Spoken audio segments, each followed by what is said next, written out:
Hello guys, welcome back to Sri Sadhaka nutri diet. நம்ம இப்போ இந்த பதிவில் எதை பற்றி பார்க்க போகிறோன்னா, இயற்கையான முறையில் குடலை எவ்வாறு சுத்தம் செய்யலாம் என்று இப்போது காண்போம். நம்முடைய உடலின் ஒட்டுமொத்த ஆரோக்கியமும் நம்முடைய வயிற்றை சார்ந்துதான் இருக்கிறது. ஏனெனில் நம் உண்ணும் உணவுகள் தான் நம்முடைய உடலின் முழு ஆரோக்கியத்தையும் தீர்மானிக்கிறது. அதனால் வயிறை மிகவும் சுத்தமாக வைத்துக்கொள்ள வேண்டியது மிகவும் அவசியம். பொதுவாக வயிறை சுத்தம் செய்ய மாத்திரைகள் பயன்படுத்துவார்கள். ஆனால் பாரம்பரிய முறையில் வீட்டிலேயே வயிற்றை சுத்தம் செய்ய நிறைய வழிமுறைகள் இருக்கின்றன. அவற்றில் ஒன்றை இப்போது காண்போம். நாம் உண்ணும் உணவுகள் நேரடியாக இரைப்பையை அடைகின்றன.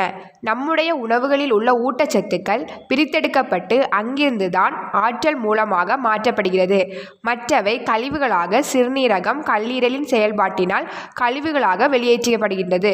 அப்படி வெளியேறும் கழிவுகள் முழுமையாக வெளியேறாமல் துகள்களாக வயிற்றிலேயே தங்கிவிடும். அவற்றை அவ்வப்போது குறிப்பிட்ட கால இடைவெளியில் சுத்தம் செய்ய வேண்டியது அவசியம். நம்முடைய வயிற்றில் கழிவுகள் மற்றும் அழுக்குகள் தேங்கும்.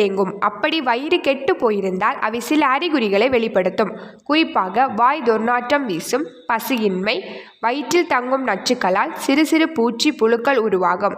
இந்த பிரச்சனைகளால் இயல்பாகவே வயிறு உபசம், தொப்பை ஆகியவை உண்டாகும். ஒரு பாத்திரத்தை அடுப்பில் வைத்து அதில் 1 டம்ளர் தண்ணீரை ஊற்றி சூடாக்கி கொள்ள வேண்டும். தண்ணீர் வெதுவெதுப்பாக இருந்தால் போதும், நன்கு கொதிக்க வேண்டிய தேவையில்லை. அந்த நீரில் 1/4 டீஸ்பூன் உப்பு, 1 டீஸ்பூன் விளக்கெண்ணெய் மற்றும் 1 டீஸ்பூன் எலுமிச்சை சாறு சேர்த்து நன்கு கலக்கி கொள்ள வேண்டும். இதுவே வயிற்றை சுத்தம் செய்யும் பானம். இதை காலை வேளையில்தான் குடிக்க வேண்டும். இந்த பானத்தை குடிப்பதற்கு முன்பாக 1 டம்ளர் சாதாரண தண்ணீரை குடிக்க வேண்டும். அதன் பிறகு இந்த பானத்தை குடிக்க வேண்டும். இந்த பானத்தை குடித்து 15 நிமிடம் முதலே வயிறு சுத்தமாக ஆரம்பித்துவிடும். குறைந்தது 5 முதல் 6 முறையாவது கழிவறைக்கு செல்ல வேண்டியிருக்கும். இதை விடுமுறை நாட்களில் செய்வதே நல்லது. கழிவுகள் வெளியேறி முடிக்கும் வரை அவ்வப்போது வெதுவெதுப்பான தண்ணீர் அல்லது சுக்கு காப்பி குடிக்கலாம். வேறு எந்த உணவுகளையும் எடுத்துக்கொள்ளக்கூடாது. முழுமையாக கழிவுகள் வெளியேறியதும் நன்கு பசி எடுக்கும். அப்போது வழக்கமான உணவுகளை எடுத்துக்கொள்ளலாம். வயிறுக்கு கொஞ்சம் ஓய்வு கொடுக்கும் வகையில் மோர் சாதம் அல்லது ரசம் சாதம் எடுத்துக்கொள்வது நல்லது. அடுத்த நாளில் இருந்து வழக்கமான உணவுகளை எடுத்துக்கொள்ளலாம்.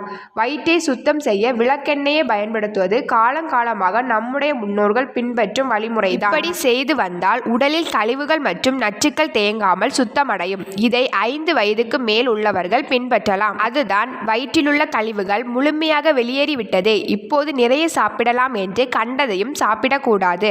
அன்றைய தினம் முழுக்க நம்முடைய உடல் கடினமான கழிவுகளை வெளியேற்ற உழைத்திருக்கும். அதனால் எளிதில் ஜீரணமாகக்கூடிய உணவுகளை மட்டுமே எடுத்துக்கொள்ள வேண்டும். குறிப்பாக திரவ உணவுகளை மட்டுமே எடுத்துக்கொள்ள வேண்டும். சர்க்கரை சேர்க்காத பழச்சாறு, கஞ்சி, மோர் போன்றவற்றை மட்டும்தான் எடுத்துக்கொள்ள வேண்டும். அடுத்த நாள் உங்களுடைய வழக்கமான டயட்டுக்கு மாறலாம். இந்த வயிற்றை சுத்தம் செய்யும் முறையை 3 மாதத்திற்கு ஒரு முறைதான் செய்ய வேண்டும். அதுவே போதுமானது. எனவே இந்த முறையை பயன்படுத்தி குடலில் உள்ள நச்சுக்களை வெளியேற்றி குடலை சுத்தம் செய்வோம். நோயற்ற வாழ்வை வாழ்வோம். தேங்க்ஸ் ஃபார் வாட்சிங்.